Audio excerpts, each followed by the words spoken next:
If you need to change your phone number on Indeed, follow these simple steps to update your account information. This will ensure that your contact details are current for potential employers. Step 1. Log into your account. Visit the Indeed website and log in using your email and password. Make sure you are accessing the correct account that you want to update. Step 2. Access your profile.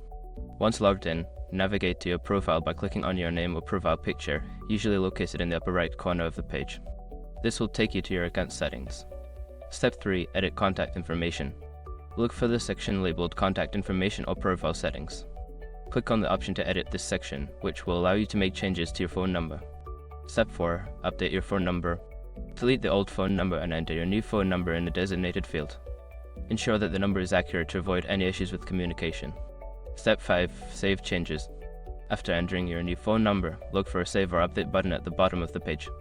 Click it to ensure your changes are saved and your profile is updated. By following these steps, you will successfully change your phone number on Indeed. Keeping your contact information up to date is crucial for job applications and employer communications.